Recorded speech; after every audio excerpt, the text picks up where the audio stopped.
D'abord, je vais vous demander quelle a été votre première réaction quand vous avez entendu parler de cette histoire. On croirait presque à un article du Gorafi. Bah oui, mais c'est ce que j'ai pensé. Je pensais pas Oui. que c'était possible. J'étais assez étonné. Mais en fait, quand vous regardez, si ça doit venir de certaines personnes, ça m'étonne pas que ça vienne de ce type de profil pour plusieurs raisons.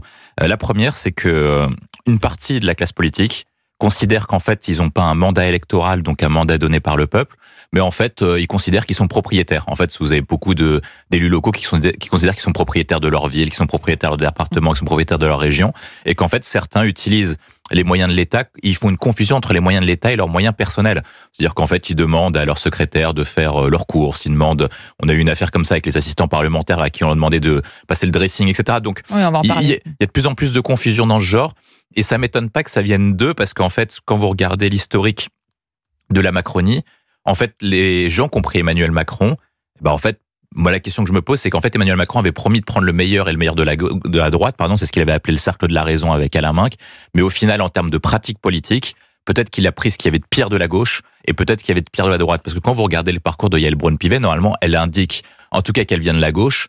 C'est étonnant quand même quand on se dit de gauche, donc on est attaché au service public, qu'on demande à des fonctionnaires de l'État Eh d'assurer des tâches de domestique. C'est-à-dire que, vous n'avez pas de considération pour ce que c'est que les forces de l'ordre et qui assurent votre sécurité. C'est quand même des gens qui dédient leur vie pour assurer votre sécurité. Et vous leur dites, votre nouvelle mission, comme vous servez à rien en fait dans la vie, en fait vous allez vous occuper de mes poules. Donc comme s'ils n'avaient pas assez de travail, comme si c'était pas un travail exigeant d'être force de l'ordre, on leur demande cette fonction-là. En plus, l'autre point, c'est que comme s'ils travaillaient pas assez, parce que les forces de l'ordre, c'est quand même des gens qui renoncent à leurs primes, qui ont pas de, on parle souvent des primes non payées des fonctionnaires et de police. On leur demande un travail supplémentaire, comme s'ils n'avaient pas assez de boulot.